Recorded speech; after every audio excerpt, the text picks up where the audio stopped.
नमस्कार, मैं डॉक्टर संजीव त्रिपाठी। मैं क्लिनिकल साइकोलॉजिस्ट हूँ। मेरा सेंटर है समझ साइकोथेरेपी और काउंसलिंग सेंटर। मैं इंदौर में अपनी सर्विस देता हूँ साइकोथेरेपी और काउंसलिंग की।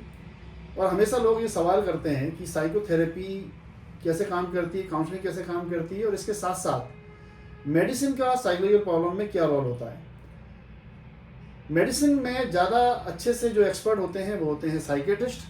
तो मैं चाहूँगा कि आपके सवालों का एक सही व्यक्ति इन सवालों का जवाब दे।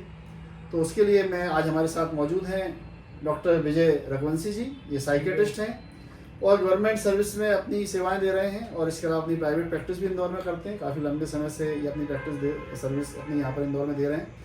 कुछ ऐसे सवाल जो मैं जनरली मुझे मिलते हैं आप लोगों की तरफ से, तो वो कॉमन सवाल मैं आज सर से पूछूंगा और सर इसके जवाब आपको देंगे। तो सर, सबसे पहले तो आपका स्वागत है हमारे चैनल पर। थैंक यू, धन्यवाद। तो आप एक छोटा सा इंट्रोडक्शन अपना पहले दर्शकों को दें, जिससे कि वो ज़्यादा अच्छे से आपके बारे में जान पाएं। नमस्कार, मैं डॉक्टर विजय रघुवंशी हूँ, कंसल्टेंट साइकेट्री डिपार्टमेंट में हूँ और अभी गवर्नमेंट जॉब में एमजीएम मेडिकल कॉलेज के अंदर ही कार्यरत हूँ, और साथ में कुछ प्राइवेट प्रैक्टिस भी करता हूँ यहाँ पे, और कुछ अपने जो एक्टिविटी होती है डेली, जैसे वर्कशॉप है उस पर काम करता हूँ, डेली रिसर्च पेपर पे काम करता हूँ, और यही रूटीन में मेरा एक काम है जी। तो सर, आजकल बहुत ही कॉमन एक प्रॉब्लम आ रही है डिप्रेशन की। तो सबसे पहले मैं डिप्रेशन के बारे में आज का टॉपिक उठा रहा हूँ। तो डिप्रेशन और एक बहुत कॉमनली यूज करते हैं कि आज मैं डिप्रेशन में हूँ, मुझे आज बहुत डिप्रेस लग रहा है। तो जो सैडनेस आती है, जो उदासी आती है, तो उदासी को कई बार डिप्रेशन समझ लिया जाता है। तो ये सैडनेस और डिप्रेशन में क्या डिफरेंस है, ये आप बताइए सबसे पहले। देखिए, आपने बहुत ही अच्छा क्वेश्चन किया है। अब डिप्रेशन और सैडनेस बहुत डिफरेंट है। अब क्या है, सैडनेस किसी को भी हो सकती है, जैसे कि आप वर्क प्लेस पे हैं, किसी ने बॉस ने आपको कुछ बोल दिया तो आपको गुस्सा होगा, यार अच्छा नहीं लग रहा है, यार आज तो गुस्सा हो गया है, ये सैडनेस है। अब डिप्रेशन क्या है कि वो अगर कोई बाहर का एनवायरमेंटल फैक्टर है और नहीं भी है, उसके बावजूद हमारा कम से कम 2 वीक तक, जैसे कि अगर देखा जाए तो मन उदास कंटिन्यू बना रहता है, इसको परसिस्टेंट बोलते हैं। और उसके बाद में हमारे इंटरेस्ट ऑफ एक्टिविटी, लाइक हम जैसे कहीं पे भी बाहर जाते थे, घूमते हैं, वो हमारी लॉस ऑफ इंटरेस्ट हो चुका है, कोई भी एक्टिविटी में मन नहीं लगता है हमारा, है ना। ऑल जो प्रेजरेबल एक्टिविटी है वो भी हमारी नेल हो गई है आजकल। ओवर थिंकिंग हमारी कंटिन्यू बनी रहती है उस थॉट को लेकर जो हमको प्रॉब्लम देती है, और वो कम से कम 2 वीक तक भी बनी हुई है। इसके साथ साथ में और भी सिम्टम्स हैं, जो फिजिकल सिम्टम है, स्लीप है, एपेटाइट है, सभी कुछ चेंज हो जाना, ये एक्यूमुलेटिव फॉर्म को ही हम डिप्रेशन बोलते हैं। अदरवाइज लोग इस चीज को ना भ्रांतियां ना पालें कि छोटा सा कोई किसी ने बोल दिया या 10 दिन के लिए 8 दिन भी एक छोटा सा पार्ट हमारा इन्वॉल्वमेंट है, तो वहाँ हम कहीं ना कहीं डिप्रेशन है। अच्छा, तो अपन ये कह सकते हैं कि एक सैडनेस आई और बढ़ गई और रुक गई। हाँ। और वो 2 हफ्ते से ऊपर अगर आपको उस स्थिति में हो गया है, तो अपन कह सकते हैं कि आप डिप्रेशन में हैं। बहुत अच्छा सवाल है। आप डिप्रेशन के लक्षणों पर और थोड़ा प्रकाश डालिए कि क्या लक्षण होते हैं डिप्रेशन में, जिसमें लोग आसानी से उसको पहचान सकें। देखिए, ये लक्षण कई बार अलग अलग प्लेस पे होते हैं, बट एक कॉमन लक्षण की बात करें तो उसमें सबसे पहले जो उदासी आती है, उसको उदासी का मीनिंग है कि वो कहीं पे भी बैठा हुआ है तो उसका मन नहीं लग रहा है, उस एक्टिविटी में मन नहीं लग रहा है, वो काफी टाइम तक वो सोचता ही रहता है, ओवर थिंकिंग उसकी आती रहती है। उसी टाइम पे उसकी उदासी के कारण वो नेगेटिव थॉट ज्यादा आते हैं उसको, क्या मुझसे ये काम हो पाएगा, नहीं हो पाएगा, तो हमेशा उसको फीलिंग उसकी सैडनेस रहती है। सेकंड, अगर इसमें देखा जाए तो लॉस ऑफ इंटरेस्ट रहता है। लॉस ऑफ इंटरेस्ट के ऑल प्रेजेंट एक्टिविटी डिक्रीज हो जाती है यहाँ पे। अगर जैसे एग्जांपल, अगर कोई बच्चा अपना स्टूडेंट है तो उसका इंटरेस्ट क्या था, पढ़ाई करता था, उसका अटेंशन कंसंट्रेशन वहाँ लगता था, डेली काम करता था, बट उसका इंटरेस्ट ही खत्म हो जाएगा, वो पढ़ाई नहीं करेगा वो। और अदर चीजें भी अगर वो उससे पूछेंगे, जहाँ भी जो भी उसकी पहले मूवी जाता था, 2 फ्रेंडों से मिलता था, लोगों से, और कहीं ना कहीं अदर एक्टिविटी इन्वॉल्वमेंट होता था, वो सब एक्टिविटी उसकी रिड्यूज हो जाएंगी। अगर वर्क प्लेस की बात करें तो जो वर्क प्लेस में जो बंदा काम करेगा वो क्या करेगा, वो जो ऑफिस में काम कर रहा होगा, वहाँ भी ऑफिस में उसका मन नहीं लग रहा होगा, वहाँ वो कोई काम करने की इच्छा नहीं हो रही होगी। जो भी पहले अगर कंप्यूटर पे कोई भी काम 1 आवर में कर सकता है, वो हो सकता है 2-3 घंटे ले रहा हो उस काम करने में, तो उसकी इंटरेस्ट और एक्टिविटी काफी ज्यादा कम हो जाती है। साथ साथ में उसको हर एक छोटी छोटी बातों पे अगर देखा जाए तो गुस्सा आने लगता है, चिड़चिड़ापन बहुत ज्यादा हो जाता है। अगर पहले अपन कोई काम कर रहे हैं तो आराम से उस बात को, अगर बॉस ने गुस्सा कर भी दिया तो हम उसको टॉलरेट कर लेते हैं, ठीक है यार बॉस ने, हमारी गलती थी। बट अगर उस टाइम पे आपको कोई छोटा सा भी काम दे दिया बॉस ने, जो कि बहुत ही आसान काम था, अगर आप नॉर्मल वे में काम करते हो, इस टाइम पर आपको क्या होगा कि वो काम आप कर ही नहीं पाएंगे। उसको ऐसा लगेगा यार इतना बड़ा बर्डन मैं कैसे कर सकता हूँ, मेरी हिम्मत ही नहीं होगा, मेरा कॉन्फिडेंस बहुत लूज हो चुका होगा उस टाइम पे, और मैं बिल्कुल भी काम नहीं कर पाऊंगा। फिर हम इसके साथ साथ में अगर ये थिंकिंग और बढ़ती जाती है तो हमारी डेली रूटीन एक्टिविटी पे काफ़ी आ जाता है। जैसे कि अगर हमारा स्लीपिंग है वो पैटर्न काफ़ी चेंज हो जाता है। स्लीपिंग की बात करी जाए तो इसमें सर क्या होता है कि स्लीपिंग में इनिशियल फेजेस में आप देखेंगे तो अगर यंग स्टूडेंट है उनको नींद आती ही नहीं है। वो काफ़ी बोलते हैं सर हम पढ़ाई करते हैं, फिर हमारा वो जो थॉट है वो कंटिन्यू बना रहता है और कम से कम 3 घंटे तक हम सोचते नहीं है, बिस्तर पे हम फोन भी नहीं चला रहे, कुछ नहीं कर रहा, उसके बाद भी हम एक लेटे हुए हैं और 3-3 घंटे तक नींद नहीं आती। फिर सुबह सुबह नींद आती है लेकिन सुबह उसके 2-3 घंटे में ही खुल जाती है और उठने के बाद वो हमेशा एक फटीग जैसा फील करता है। एक अच्छा जैसे अपन लोग क्या होते हैं कि एनर्जेटिक फील करेंगे, सुबह उठे एकदम सुबह हो गई है, शुभ मुहूर्त है, ब्रह्म मुहूर्त जिसको बोलते हैं, हमको काफी एनर्जी फील होती है। बट डिप्रेस पर्सन में क्या होता है वो काफी हद तक अपने आप को सैडनेस ही फील करेगा और उस टाइम उसको अच्छा नहीं लगेगा, ऐसा लगेगा मेरी ताकत नहीं बची है। क्यों? क्योंकि उसके लिए वर्किंग आवर है, वो काम करने में इंटरेस्ट नहीं है, तो उसका ऑलरेडी जो ब्रेन है वो नेगेटिव थॉट के साथ ही उठता है सुबह से। फिर अगर देखा जाए तो एपेटाइट पे भी काफी अंतर पड़ता है। एपेटाइट ज्यादातर चीजों में देखी गई है डिप्रेशन में कि एपेटाइट कम ही होती है।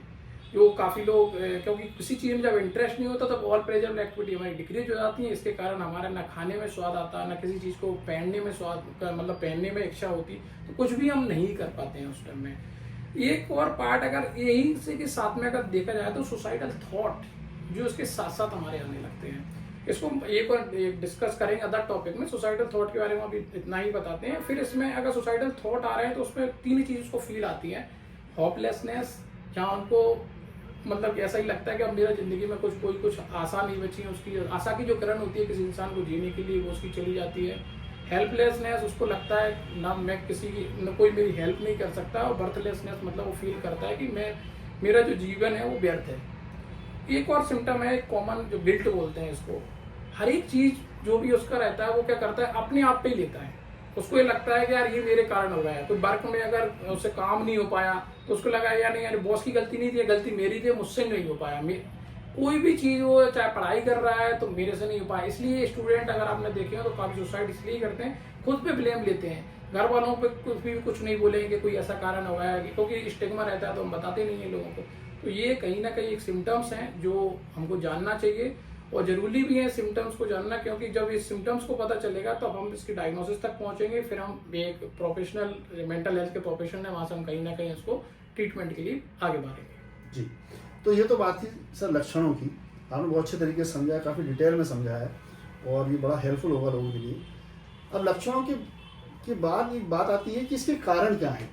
ऐसे क्या कारण है कि लोग डिप्रेशन में चले जाते हैं, तो उसका भी अगर थोड़ा सा इलैबोरेट करेंगे तो लोगों को बहुत हेल्प ये होगी। डिप्रेशन 2 तरह के होते हैं, लेकिन काफी जो हम उस पर आगे बात करेंगे भ्रांतियों पे, तो बट हम अभी डिप्रेशन की बात करें 2 तरह के होते हैं। एक डिप्रेशन वो होता है जो एक्सटर्नल इन्वायरमेंटल फैक्टर के कारण आता है।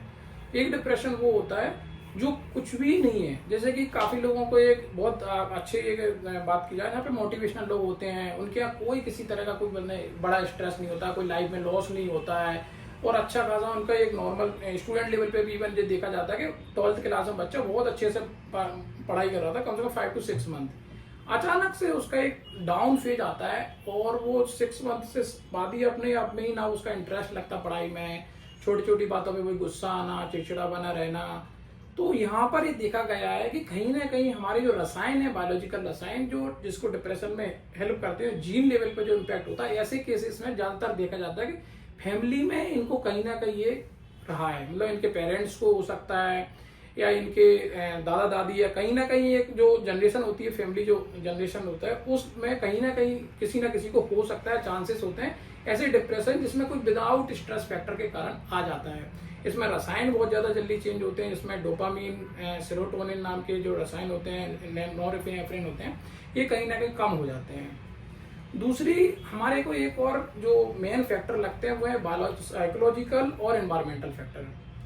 अब साइकोलॉजिकल क्या होता है, कुछ लोगों की जो पर्सनैलिटी होती है, व्यक्तित्व होता है, वो इस तरह से होता है कि हर चीज का एक ब्लेम और नेगेटिव थॉट ही बना रहता है उनके दिमाग में। तो वो कहीं ना कहीं छोटे से भी उनको कोई प्रभाव पड़ा, मतलब अनफेवरेबल एनवायरनमेंट उनका आया तो वो चीजें एग्जैगरेटेड हो जाती है। लाइक कोविड टाइम में क्या होता है, कोविड टाइम में हर किसी को इफेक्ट नहीं पड़ा है, कोविड में वही चीजों को इफेक्ट पड़ा है जिनकी कहीं ना कहीं पर्सनैलिटी पहले से थी और उसके बाद में वो थोड़ा सा इम्पैक्ट आने के बाद वो इतना एग्जैगरेटेड हो गई कि वो रिड्यूस लेवल पे नहीं जा पाती और वो डिप्रेशन का कारण बन जाती है। फिर कुछ पार्ट आते हैं एनवायरमेंटल फैक्टर, जैसे कि लाइफ में अपन बहुत कुछ बढ़िया चल रहा था, एक दिन अचानक से कोई फाइनेंशियल लॉस हो गया हमारा बहुत ज़्यादा, जिसको हम सर्वाइव नहीं कर सकते हैं क्योंकि इतने हम जो हमने कभी कमाया नहीं है वो इतना ज़्यादा हमारा हार्म हो चुका है वहाँ पे, या हम कोई ऐसे पदार्थ यूज करते हैं लाइक अल्कोहल या ऐसे सब्सटेंस यूज करते हैं जो एकदम हमारी बॉडी को हाइक कराते हैं। कोई भी सब्सटेंस जो हार्मफुल होता है और वो हमको एडिक्ट करा देता है, वो हमको यहाँ पर डिप्रेशन करा सकता है। अदर चीज़ें कोई ट्रॉमा हो गया लाइफ में, लाइक फीमेल में देखे तो रेप केसेस होते हैं, या अदर स्टूडेंट लेवल पे देखा जाए तो उसका जो कहीं मतलब कि जो पढ़ाई का मन लग रहा होता था वो एकदम जाके डाउन होता है। फिर एक दूसरा देखा जाए तो वर्क प्लेस में बॉस की कोई इतना ज़्यादा टॉर्चर किया जाता है, प्रेशर किया जाता है, फैमिली इशू बहुत ज़्यादा होते हैं, रिलेशनशिप इशू होते हैं, ये एक्सटर्नल इन्वायरमेंटल फैक्टर होते हैं। इसके कारण हम अपने आप को जो लेवल होता है हमारा टॉलरेंस का वो हम नहीं कर पाते और ये अल्टीमेटली हम कन्वर्ट हो जाते हैं इस सिम्टम में जो हमने अपने आप को बताया। जी डॉक्टर साहब, एक चीज़ और बताइए कि इसमें व्यक्ति तो अपनी हेल्प कर ही सकता है, कई बार क्या होता है कि डिप्रेशन में व्यक्ति अपने आप बहुत होपलेस हेल्पलेस समझता है, तो फैमिली किस तरह से उसकी हेल्प कर सकती है? फैमिली को आप क्या एक मैसेज देना चाहेंगे जिससे उसको हेल्प मिल सके? देखिए, फैमिली फ्रेंड का इतना ज़्यादा रोल है कि एक साइकेट्रिस्ट और साइकोलॉजिस्ट इनका भी रोल नहीं है। अगर फैमिली अगर आपकी एजुकेटेड है तो फर्स्ट ऑफ ऑल तो हमको फैमिली सबसे पहले एजुकेट होना चाहिए, उसको उसके साइंस सिम्टम्स के बारे में पता होना चाहिए, उसकी केयर कैसे करते हैं वो उसके बारे में पता होना चाहिए। सेकंड पार्ट होती है कि जब उसको साइन एंड सिम्टम पते होंगे, मतलब वो अंडरस्टैंड कर रही होगी फैमिली के कि ये कहीं ना कुछ प्रॉब्लम से जूझ रहा है, तो फिर क्या होगा, वो फैमिली उसको बहुत अच्छे से उसकी बातों को समझेगी। क्योंकि अभी क्या होता है, अचानक से अगर आप नॉर्मल बात करेगा तो फैमिली से, क्योंकि लोग इसलिए नहीं बोल पाते क्योंकि फैमिली से बोलेंगे यार मेरे को परेशान हो रही, अरे तू ऐसा ही करता रहता है, तेरे को कोई परेशानी नहीं है, ये तो मन का तेरा भ्रम है, ये ऐसी बातें हमारे फैमिली में लोग ज्यादातर बोलते हैं। बट अगर फैमिली एजुकेटेड हो गई और फैमिली हमको सब पता है तो उसकी हर एक बात को लिसनिंग करेगी, हर एक बात को समझेगी और अंडरस्टैंड करेगी, तो उसके कारण क्या होगा कि वो अपनी जो भी बातें होंगी वो अपने फैमिली मेंबर को बता पाएगा। सेकंड पार्ट होता है कि फैमिली मेंबर और उससे क्या कर सकते हैं। अब अगर फैमिली मेंबर इनकरेज करेंगे प्रोफेशनल हेल्थ के लिए, जैसे कि फैमिली मेंबर को पता है कि इसका हेल्प कहाँ होती है, साइकोलॉजिस्ट पे भी होती है, साइकेट्रिस्ट पे भी होती है, तो साइकोथेरेपी की जब रिक्वायरमेंट होगी तो वहाँ पे उसको भी गाइड करेंगे, तो उनको हर पार्ट पता होगा कि इनको मेडिसिन की वास्तव में रिक्वायरमेंट है, साइकोथेरेपी की रिक्वायरमेंट है, साइकोलॉजी की रिक्वायरमेंट है, दोनों की रिक्वायरमेंट है। तो जो फैमिली जितना एजुकेटेड होगी वो दोनों से ही कॉन्टेक्ट करेगी, क्योंकि डिप्रेशन का जो ट्रीटमेंट में वो दोनों ही डॉक्टर की रिक्वायरमेंट होती है यहाँ पे। फिर फैमिली जब इनकरेज करेगी तो उसकी हर एक लाइफ स्टाइल में रेगुलर टच में बनी रहेगी। रेगुलर टच में बात करी जाए, अगर फैमिली को पता है यार इसको अपन अलग नहीं छोड़ सकते हैं, इसके केयरफुल अभी इसकी बहुत जरूरत है उसकी केयर की, तो वो क्या करेंगे, उसको कहीं ना कहीं दोस्त को पता है तो वो दोस्तों को अभी क्या होता है, अगर पता है अरे वो तो ऐसी है, उसको तो बहुत नेगेटिव थॉट आते हैं, उससे बातें करने की कोई जरूरत नहीं है। बट अगर हमारे दोस्त को ये पता चल जाए कि वास्तव में बीमारी होती है और इससे बेचारा सिर्फ और सिर्फ इसकी हेल्प ही हो सकती है, तो वो क्या करेगा, उस टाइम पे वो फैमिली से बातें करेगा और कहीं ना कहीं वो जो फ्रेंड के टच में रहेगा, तो फिर क्या रहेगा, वो कहीं मैसेज से उसको बात कर सकता है, उसके दोस्त के पास टाइम नहीं है, उसको एक आधे घंटे के लिए भी कॉल कर सकता है, उसको मतलब कहीं ना कहीं ऐसा फील नहीं होने देगा लोनलीनेस। तो क्या होता है, डिप्रेशन में ज्यादातर लोनलीनेस बहुत ज्यादा फील होता है लोगों को, तो वो कम से कम लोनलीनेस फील नहीं होने देगा फ्रेंड में उसको। फिर फ्रेंड उसको आगे क्या डेली रूटीन एक्टिविटी करना है उसके लिए भी फॉलो कर सकता है। जैसे कि अब हमने डॉक्टर ने तो यहाँ सलाह दे देते हैं कि आपको एक्सरसाइज करना है, रूटीन एक्टिविटी करना है, बट वहाँ पे फ्रेंड का क्या काम होता है, फ्रेंड उसको डेली इंकरेज करता है कि आपको ये काम करना है, आपको ये फैमिली उसको इंकरेज करती है कि आपको ये जाना है, सुबह उठना है।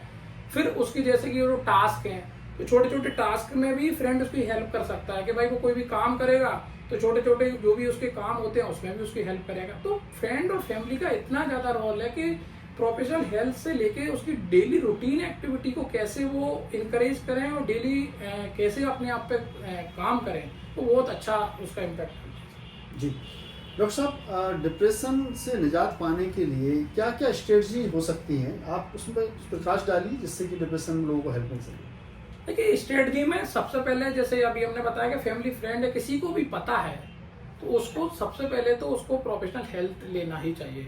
अब मैं अगर प्रोफेशनल हेल्थ की, जैसे आप सर बैठी हैं जैसे साइकोलॉजिस्ट हैं, तो हमको जब भी कोई सिम्टम्स आते हैं, नेगेटिव थॉट आते हैं, ऐसे विचार जो अभी हमने आपको डिप्रेशन बताया उसमें सिम्टम्स रहते हैं, तो आपको प्रोफेशनल हेल्प लेना चाहिए। अगर आपको साइकोलॉजी की तरफ से जैसे साइकोथेरेपी की नीड है, सर से जैसे किसी भी साइकोलॉजिस्ट से आप मिल सकते हैं जहाँ से भी है। साथ में कॉग्निटिव बिहेवियर थेरेपी है, जैसे अदर थेरेपी, डेलुक्चर बिहेवियर थेरेपी है ना, एक्सेप्टेंस कमिटमेंट थेरेपी है, काफ़ी ऐसी थेरेपी होती है, काफ़ी ऐसी रिलैक्सेशन टेक्निक होती हैं जो सर के द्वारा गाइड की जाती हैं। साथ में फिर साथ में अगर हमको मेडिसिन की रिक्वायरमेंट है उस टाइम पे, तो मेडिसिन के लिए एज ए साइकेट्रिस्ट से आप कांटेक्ट कर सकते हैं, जहाँ पे साइकेट्रिस्ट मेडिसिन के साथ में काउंसलिंग भी करते हैं और आपको एक गाइड भी प्रॉपर करते हैं। फिर अगर आपको रिक्वायरमेंट है, अब हम डेली रूटीन एक्टिविटी पे भी वहाँ पे काम करेंगे। डेली रूटीन एक्टिविटी में क्या होगा कि आपको जैसे अगर आप एक्सरसाइज करते हैं तो आपको यहाँ पे भी एंड्रोफिन नाम के हार्मोन होते हैं तो काफ़ी अच्छा रिड्यूस होता है, वहाँ पे सीक्रेट होते हैं। अगर आप जैसे मॉर्निंग आवर में एक्सरसाइज करते हैं तो उससे क्या होगा, जो अपना मूड होता है वो नेगेटिव थॉट आते हैं काफ़ी ज़्यादा रिड्यूस होते हैं। फिर एक डाइट का भी बहुत रोल होता है यहाँ पे। हम लोग क्या करते हैं डाइट पे, जैसे कि अगर गांव या जहाँ पे भी देखा जाए, इवन शहर के अंदर पे भी हम लोग डाइट पे बहुत ज्यादा फोकस नहीं करते। इवन जो चीजों से हमारा सेरोटोनिन, डोपामीन प्रोडक्ट होता है, और काफी ऐसी डाइटें हैं इसके बारे में हम बताते भी हैं और डाइट चार्ट को फॉलो भी कराते हैं। जब डाइट चार्ट आप फॉलो करते हैं तो आपके अंदर ही स्फूर्ति आती है।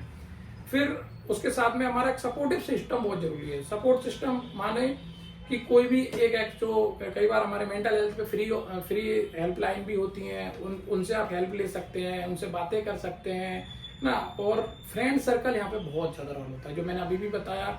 ये सपोर्टिव एक्टिविटी, फ्रेंड सर्कल की एक्टिविटी, हम जब भी हम किसी से भी बात करते हैं तो आपको काफ़ी हेल्पफुल होती है उस टाइम में। सोशल गैदरिंग हमारी जरूरी है। जैसे कि आप पहले चाहे अगर स्पिरिचुअलिटी में बात करते हैं तो कोई सत्संग के लिए आप जा सकते हैं। आप अगर नॉर्मल अदर जिसमें जहाँ पे कहीं पे भी गैदरिंग होती है वो वाले में आप पार्टिसिपेट करें, उसमें आपको काफ़ी ज़्यादा हेल्पफुल मिलेगी और एक अच्छी तरह से आप जो भी प्रॉब्लम है उसको आप सॉल्व कर पाएंगे। एक डिप्रेशन के पेशेंट को आप क्या सलाह देना चाहेंगे जिससे वो अपनी उस अवस्था से बाहर आने में उसको हेल्प मिले?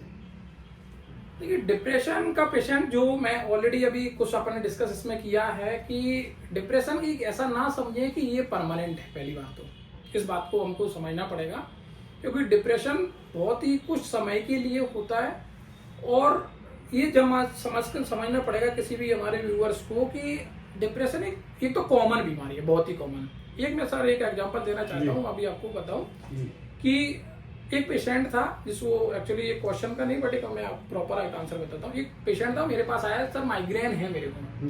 तो मैंने बताया कि माइग्रेन है, ठीक है, बट एक्चुअली साइकेट्रिस्ट का काम क्या होता है कि माइग्रेन पे ही नहीं रुक जाते हैं। तो हमारा काम होता है हम डिटेल हिस्ट्री लेते हैं, प्रॉपर उसका प्रेजेंटेशन देखेंगे कि उसकी प्रॉब्लम कब से है, कब है। तो उसमें साथ साथ में जो हमारा एक पार्ट होता है कि हम डिप्रेशन को ज़्यादातर रूल आउट कर लेते हैं। तो पेशेंट थे, उसकी हेडेक के लिए रहते थे, हेडेक में परेशान होती थी। मैंने बोला हेडेक के अलावा क्या होता है? तो बोलते सर हमारे साथ ऐसा रहता है कि मेरे ऑफिस में काम होता है लेकिन मैं काम प्रॉपर नहीं कर पाता, लेकिन ऐसा है मेरा काम चल रहा है।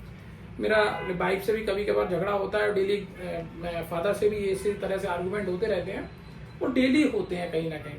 अब क्या हुआ कि जब आर्गूमेंट डेली होते हैं तो हमने और थोड़ा सा और उनको वो करा था। आपका स्लीप लग जाती है बट ऐसा कभी चीज में खुल भी जाती है। और ये मेरा कम से कम 3-4 साल से 5 साल से है, तो ये तो मेरा सर पैटर्न हो गया। तो मुझे तो अब ठीक है, ऐसे ही मैं एडजस्ट कर रहा हूँ, काम चल रहा है। तो अल्टीमेटली इसका मतलब ये था कि बस वो अपनी लाइफ को चलाया जा रहा था, जहाँ तक बस जैसे बोलते हैं कि लाइफ चल रही है, बस इंजॉय नहीं हो रहा है। ये उसका एक पार्ट था। अब इसमें समझने की बात क्या थी, हमको लगा तो फिर हमने इसको डिप्रेशन ना बोलती है, डिस्थेमिया एक बोलते हैं, जो एक तरह की बीमारी होती है जहाँ पे बहुत ज्यादा डिप्रेशन के पूरे सिम्टम नहीं होते बट एक बीच का एक पार्ट लंबे समय तक चलता रहता है। तब हमने बोला कि देखिए आपको डिस्थेमिया आपकी बीमारी है और आप इसको ट्रीटमेंट की रिक्वायरमेंट है। तो वो काफी वो भी था, हाँ सर मेरे को कर दीजिए। मैं जब गया और 20 डे का हमारा एक्चुअली फॉलो होता है, तो हम लोगों ने उसको बुलाया। 20 डे के बाद जब वो आया तो वो देख रहा था कि सर मैं एक नई दुनिया में हूँ, जहाँ पर मेरी एक फैमिली मुझसे बोल रही है ना तुम्हारी कोई 20 दिन से गुस्सा हो रहे हो, ना 20 दिन से कोई परेशानी आ रही है। जबकि ऐसा नहीं है कि डिप्रेशन उन्हीं को होता है जो बहुत ज्यादा प्रॉब्लमेटिक दे रहे हो कि उनसे कुछ हो ही नहीं रहा है। जब भी वो एक नॉर्मल अपनी, उनके बच्चे भी हैं, उनका लाइफ भी चल रही थी, कहीं ना कहीं वो एक अपनी लाइफ में काम चल रहा था बस। लेकिन जब उन्होंने ट्रीटमेंट लिया तो उसके बाद उनको लगा कि यार लाइफ तो बहुत ही कुछ अलग थी।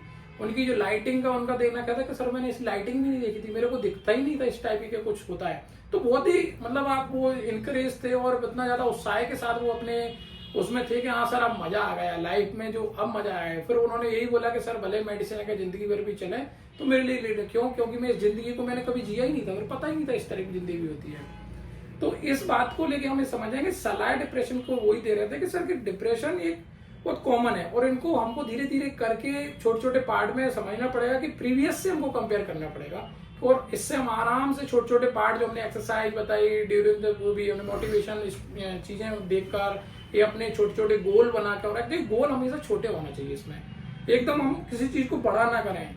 कई बार क्या होता है कि हमने गोल इतना बड़ा बना लिया, उसके कारण उस दबाव में ही हम कर रहे हैं। तो यहाँ पर हमारे ऑब्जेक्ट के साथ गोल बहुत छोटे छोटे हैं। छोटे छोटे गोल को जब आप पूरा करोगे तो आपका जो एंड ऑफ द लाइफ आप जब चाहते हो, आपका जो अल्टीमेट गोल है वो आपको हमेशा अचीव होगा। तो ऐसी चीजों को आपको करना चाहिए और डेली रूटीन एक्टिविटी जरूर फॉलो करना चाहिए। सर, डिप्रेशन को लेकर बहुत सारी मानसिक समस्याओं को लेकर सोसाइटी में बहुत सारी भ्रांतियां हैं, बहुत स्टिग्मा है इसको लेकर।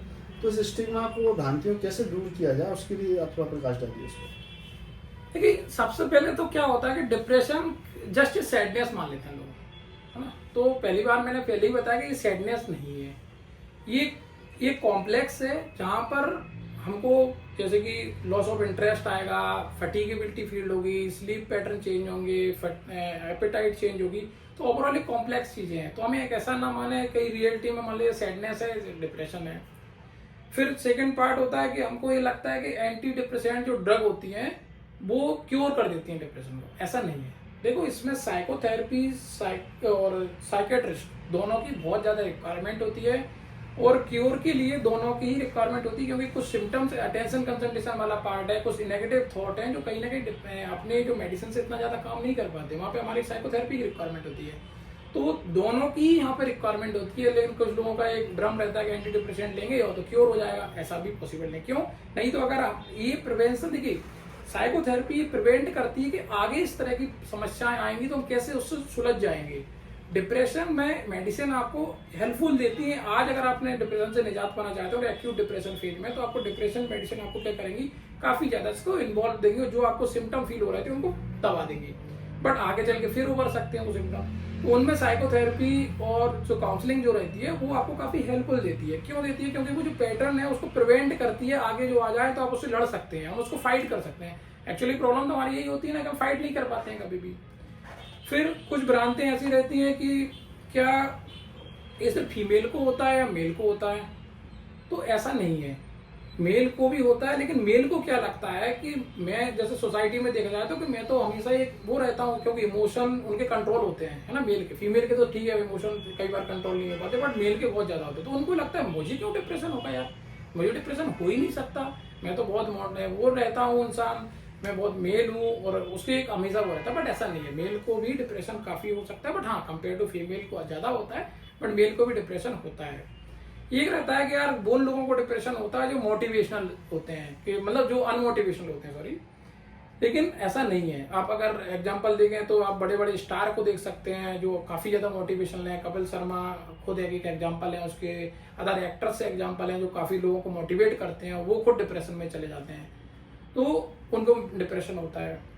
फिर ये होता है कि डिप्रेशन सिर्फ कुछ ना कुछ एक एनवायरमेंटल फैक्टर जो मैंने अभी बताया नहीं है। डिप्रेशन ऐसे लोगों को भी होता है जिसका कोई भी प्रॉब्लम कभी भी नहीं हुई है, जो कभी कोई सब कुछ उसके पास होते हुए घर में बहुत अमीर इंसान है, सब कुछ फैसिलिटी है, किसी तरह का कोई भी उनका ऐसा फैक्टर नहीं है जो उसको डिप्रेशन को उनको लगता है कि हमको प्रॉब्लम दे रहा है, उसके बाद भी उसको लॉनलीनेस फील होगा और डिप्रेशन हो सकता है उसको। जी, ये आपका जो मेडिसिनल या फार्माकोलॉजिकल इंटरवेंशन है, इसके अलावा आपने बात की एक साइकोलॉजिस्ट का रोल क्या होता है इसमें, साइकोथेरेपी से क्या रोल होता है, कैसे साइकेट्रिस्ट और साइकोलॉजिस्ट और खासतौर पर क्लिनिकल साइकोलॉजिस्ट एक टीम अप्रोच किस तरह से लोगों को हेल्प करती है, और उसको किस तरीके से लोगों को उसके अंतर को समझना चाहिए और उसकी टीम अप्रोच को समझना चाहिए।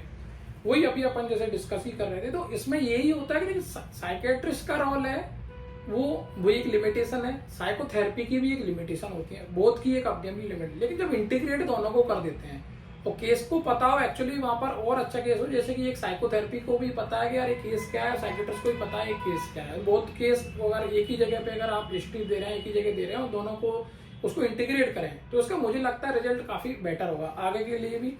अब डिप्रेशन में अगर मेडिटेशन की जो मेडिसिन की बात करी जाए तो मेडिसिन वास्तव में हेल्प करती है। अगर आपकी कोई एक्यूट ऐसी कंडीशन है जहां आप अपने आप को इवन मॉडरेट टू सीवियर अगर डिप्रेशन है और माइंड में पॉसिबिलिटी है कि हम अपने एडजस्टमेंट चीज़ों से ही कहीं ना कहीं हम साइकोथेरेपी इवन काउंसलिंग से भी हम बाहर आ सकते हैं। बट अगर मॉडरेट टू सीवियर डिप्रेशन है हम यहाँ पर हमको मेडिसिन की रिक्वायरमेंट होती है। तो मेडिसिन अब क्या होता है कि लॉन्ग टर्म तक मेडिसिन भी ले सकते हैं, है ना, जो एक काफ़ी ज़्यादा प्रॉब्लम है। सही बात है, किसी कोई भी मेडिसिन हम लॉन्ग टर्म तक क्यों लें अगर हमको साइकोथेरेपी से हेल्प मिल रही है। तो यहाँ पर साइकोथेरेपी आपको जब आप मेडिसिन लेते हैं और आपको इम्प्रूवमेंट आ जाता है, अब आपको क्या लगता है, आप अपन छोड़ देते हैं। अब अपन क्या कर देते हैं, एक अपनी नई लाइफ, जैसे अपन को थोड़ा बहुत इम्प्रूवमेंट आया तो हम अपने गोल में, हमारा बिजनेस है, जो हमारा वर्क प्लेस, जहाँ हम स्टूडेंट थे, हम अपने काम में लग गए। नहीं, यही हमारी जो सबसे बड़ा फेलियर होता है। वहाँ हमको क्या करना चाहिए, अगर हम बहुत ज़्यादा प्रॉब्लमेटिक हैं, जब हमको पता चला कि मेडिसिन ने हेल्पफुल तो दिया लेकिन फिर आएगा जी, क्योंकि मेडिसिन ने अभी कुछ जड़ से क्योर तो किया नहीं है इसको, लेकिन फिर आएगा। तो अभी हमको यहाँ पर रिक्वायरमेंट है कि साइकोथेरेपी की रिक्वायरमेंट है, यहाँ पर काउंसलिंग की रिक्वायरमेंट है कि हम कौन कौन सी स्ट्रेटजी है जो साइकोथेरेपी जो जैसे करा जाता है, नेगेटिव थॉट पे कैसे काम करा जाता है, सुसाइडल थॉट पे कैसे काम करा जाता है ना, आपकी कोई भी एनवायरमेंटल फैक्टर है उसको अपन कैसे टॉलरेंस लेवल पे लाएं, अपने जो गुस्सा काबू नहीं होता है कई बार उसको कैसे करा जाता है ये, और उसको रीस्ट्रक्चर कैसे किया जाता है थॉट को, एक्चुअली में वो यहाँ पे थेरेपी का काम होता है। थेरेपी ही हमारे थॉट को रीस्ट्रक्चर कर सकती है, मेडिसिन नहीं कर सकती है। तो ये थेरेपी का काफ़ी ज़्यादा रोल होता है। साइकोथेरेपिस्ट को बिल्कुल दिखाना चाहिए, काउंसलिंग वहाँ पे लेना चाहिए, और साइकेट्रिस्ट का भी एक अपना एक रोल होता है। ठीक, तो कुल मिलाकर मैंने मोटा मोटा समझा है, मैं थोड़ा ब्रीफ कर देता हूँ आपकी बातचीत को तो लोगों को समझ में आएगा कि डिप्रेशन में लोगों में ये रहता है कि दो तरह से, एक तो बायोलॉजिकल कारण है और साइकोलॉजिकल कारण है। तो कुछ लोग ऐसे होते हैं उनकी फैमिली में कोई ट्रेड्स रहे हो डिप्रेशन के, किसी को ट्रीटमेंट हिस्ट्री रहा हो, तो उन लोगों में तो मेडिसिन का रोल मस्ट हो जाता है, क्योंकि वहाँ पे कोई साइकोलॉजिकल इमोशनल कारण इन्वॉल्व नहीं है। लेकिन अगर कोई कारण ऐसा इन्वॉल्व है, इसमें इमोशनल कारण है, कोई साइकोलॉजिकल कारण है, कोई स्ट्रेसर उसमें इन्वॉल्व है, तो उस केस में साइकोथेरेपिस्ट का भी रोल बहुत ज़्यादा महत्वपूर्ण हो जाता है। जब समस्या कम गंभीर है, जब शुरुआत है, उस समय अगर उसको पकड़ लिया जाए, जान लिया जाए, तो काउंसलिंग और साइकोथेरेपी से बहुत हेल्प मिल सकती है।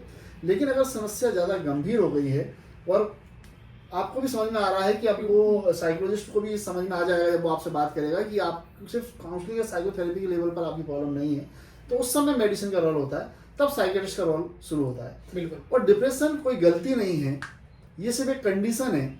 और डिप्रेशन वाले व्यक्ति को हमेशा ये फील होता है कि अब उसकी जो जिंदगी का कुछ महत्व नहीं रहा या कोई संभावना नहीं रही सुधरने की, तो ऐसा बिल्कुल भी नहीं है। ये सब केमिकल चेंज है, वो इमोशनल कारण से हो या बायोलॉजिकल कारण से हो। जब जैसे आपके केमिकल बैलेंस होंगे तो आप देखेंगे कि आप उस अवस्था से बाहर आ रहे हैं। तो डिप्रेशन कोई ना ठीक होने वाली समस्या नहीं है, ये सिर्फ एक कंडीशन है, एक स्थिति है, और इस कंडीशन ने आपको घेर लिया है। प्रोफेशनल इसमें आपकी हेल्प करते हैं, जिसमें साइकेट्रिस्ट और साइकोलॉजिस्ट दोनों आपके लिए बहुत हेल्पफुल हो सकते हैं। अब सर कोई लास्ट मैसेज जो आप व्यूअर्स को देना चाहें तो अपनी तरफ से लास्ट मैसेज जरूर। काफ़ी डिटेल में आज हमने चर्चा करी और बहुत ही अच्छा लगा, सर के साथ बैठे हुए हैं और यहाँ पर इनने अपने बारे में भी बताया, हमने भी अपने बारे में जो कुछ बताया। तो डिप्रेशन जैसे कि सर ऑलरेडी इस पर डिस्कस कर रहे हैं कि बहुत ही टेम्परेरी चीज़ है और ये कॉमन है। आप अगर हमें देखी जाए तो 1:10 रेशियो, मतलब 10 में से एक बंदे को अगर आप पूछेंगे तो डिप्रेशन मिल जाएगा। बट इसकी अवेयरनेस ना होना, सोशल स्टिग्मा होना लोगों के लिए, तो वो क्या प्रॉब्लम होती है कि वो आपस में एक दूसरे को शेयर ही नहीं करते हैं। क्यों नहीं करते हैं? क्योंकि यार ये मुझे से बोलेगा यार तू कैसे डिप्रेशन हो सकता है, तो इतना बड़ा आदमी है। तो ये सब जो क्वेश्चन है ना, यही प्रॉब्लम होती है। तो ब्रीफ में यही है, डिप्रेशन क्योरेबल डिसीज है, इसका ट्रीटमेंट अवेलेबल है। कभी भी ऐसा ना लगे, कई बार हम इस चीज़ से चले जाते हैं कि इसका कभी इलाज होगा नहीं, और इसका सब कुछ संभव है। और बहुत कुछ दिनों के लिए जो रहता है, हमारा जिंदगी 60 साल की है, बट अगर 5 या 2 महीने अगर हमारे कभी जिंदगी में खराब चलेगा तो उसका ये मतलब नहीं है पूरी जिंदगी खराब हो जाएगी। बट उस टाइम पे हमारे जो थॉट आते हैं पूरी जिंदगी को ऐसा ही लगता है कि हमारे पास कुछ भी मतलब नहीं है। तो हमको 60 साल एवरेज अगर हम ह्यूमन बीइंग की तरह जिएंगे और 6 महीने 2 महीने निकल जाते हैं खराब, तो कोई चिंता की बात नहीं है। अभी कभी भी अपन आपको प्रॉब्लम लगती है तो जरूर मेंटल हेल्थ प्रोफेशन से मिलें, अपना व्यू दें, अपनी समस्याओं को रखें उनके सामने, आपकी अवश्य हेल्प होगी और आप एक नई लाइफ के साथ में, और quality of life, actually depression में मैंने जो डिस्थेमिया का केस बताया उसमें यही प्रॉब्लम थी कि क्वालिटी ऑफ लाइफ डिक्रीज थी वहाँ पे। अदरवाइज लाइफ तो चल रही थी। तो क्वालिटी ऑफ लाइफ पर हम वर्क करते हैं, जहाँ पर एक लाइफ आपकी ऐसा लगे कि हमने जहाँ जन्म लिया है, जिस पृथ्वी पर हम हैं, वहाँ अगर हम डेली हैप्पी नहीं हो पाए, हमारी जो ग्रोथ नहीं हो पाई और एक एंजॉयमेंट के साथ नहीं जी पाए, तो मजा नहीं है। तो वो आपको सब कुछ यहाँ मिलता है अगर आप किसी मेंटल हेल्थ प्रोफेशन से मिलते हैं तो। Thank you. तो प्रिवेंशन के बारे में कुछ और बताएं कि प्रिवेंशन हो ही ना, इसके लिए क्या करें लोग, पॉजिटिव थोड़ा नहीं, ये जो प्रिवेंशन हो ना, देखिए एक्चुअली प्रिवेंशन तो ऐसा कोई पार्ट है नहीं है कि प्रिवेंशन को हम 100% क्योर कर सकते हैं, बट रोक सकते हैं इसको, ये पैटर्न है हमारा। तो चाहे वो हमारा, जैसे कि अगर एक पार्ट देखा जाए तो आज अगर हम शहरीकरण की बात करें, शहरीकरण में हो ही वही रहेगा। ऑलवेज फील, अगर वेस्टर्न कल्चर में बात तो हमेशा 50% लोग पहुंच चुके हैं डिप्रेशन में। प्रॉब्लम है कि लॉनलीनेस है ना। सबसे पहले सोशल सपोर्ट को, चाहे हम कोई भी काम कर रहे हैं तो, और सोशल सपोर्ट हमेशा एक्टिव रहना चाहिए। हमारा दूसरा पार्ट होता है कि एनवायरनमेंट, हमको ग्रीनरी से बहुत टच में रहना चाहिए। अब शहर में क्या होता है, हम ग्रीनरी से टच नहीं हो पाते, हमारी मजबूरियां हो चुकी है, लेकिन मजबूरी से भी जैसे भी आपको समय मिलता है वहां से आपके एनवायरनमेंट ग्रीन, भले ही अगर इंदौर की बात करें, या तो काफी अच्छी हरियाली है, या तो पेड़ पौधे हैं, तो जहां से भी हमको मिलता है, गार्डन है, हमको डेली एक वॉकिंग कर रहे हैं, जॉगिंग कर रहे हैं, तो 1 घंटे उसमें समय बिताएं, है ना, उसमें जाएं तो काफी हद तक अपन प्रिवेंट उसको कर सकते हैं। फिर होते हैं जो हमारी लाइफ के एक्चुअली गोल होते हैं, वो हमारे खुद के डिजायर होने चाहिए, किसी पेरेंट्स या किसी भी के दबाव या प्रेशर में नहीं होना चाहिए लाइफ।